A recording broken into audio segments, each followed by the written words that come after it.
ଆଜିର ପ୍ରଥମ ପ୍ରଶ୍ନ। ହିନ୍ଦୁ ଧର୍ମଶାସ୍ତ୍ର ଅନୁସାରେ ଏକଦନ୍ତ କେଉଁ ଠାକୁରଙ୍କୁ କୁହାଯାଏ? ଉତ୍ତର ଗଣେଶ।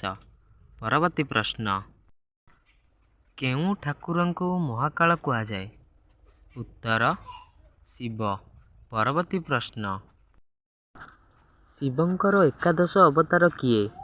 ଉତ୍ତର ହନୁମାନ। ପରବର୍ତ୍ତୀ ପ୍ରଶ୍ନ। ମହିଷାସୁରକୁ କେଉଁ ଦେବୀ ବଧ କରିଥିଲେ? ଉତ୍ତର ଦୁର୍ଗା। ପରବର୍ତ୍ତୀ ପ୍ରଶ୍ନ। ଅର୍ଜୁନ ପଶୁପତ ଅସ୍ତ୍ର କାହାଠାରୁ ଲାଭ କରିଥିଲେ?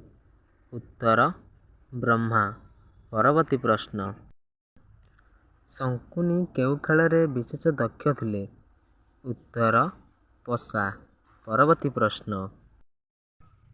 ରାମ ବନବାସରୁ ଫେରିବା ପର୍ଯ୍ୟନ୍ତ ଭରତ ଅଯୋଧ୍ୟା ରାଜସିଂହାସନରେ କ'ଣ ରଖି ପୂଜା କରୁଥିଲେ? ଉତ୍ତର କଠଉ। ପରବର୍ତ୍ତୀ ପ୍ରଶ୍ନ। ଆମ ସମାଜରେ କାହାକୁ ଉଚ୍ଚ ଆସନ ଦିଆଯାଇଛି? ଉତ୍ତର ମାତା। ପରବର୍ତ୍ତୀ ପ୍ରଶ୍ନ। ରାବଣ ଭଉଣୀ ସୁପର୍ଣ୍ଣଖାର ନାକ କାନ କିଏ କାଟି ଦେଇଥିଲେ? ଉତ୍ତର ଲକ୍ଷ୍ମଣ। ପରବର୍ତ୍ତୀ ପ୍ରଶ୍ନ।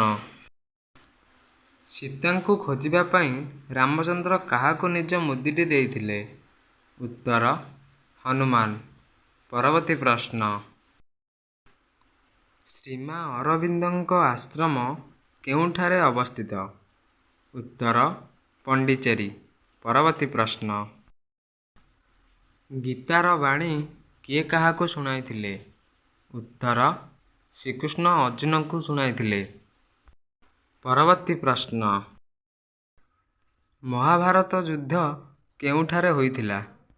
ଉତ୍ତର କୁରୁକ୍ଷେତ୍ର। ପରବର୍ତ୍ତୀ ପ୍ରଶ୍ନ। କର୍ମ କର ଫଳ ଆଶା ରଖ ନାହିଁ କେଉଁ ଧର୍ମଗ୍ରନ୍ଥରେ କୁହାଯାଇଛି? ଉତ୍ତର ଗୀତା। ଯଦି ଭିଡ଼ିଓଟି ଆପଣମାନଙ୍କୁ ଭଲ ଲାଗିଛି ତାହେଲେ ଲାଇକ୍, ସେୟାର, ସବସ୍କ୍ରାଇବ୍ କରିବେ। ଜୟ ଜଗନ୍ନାଥ।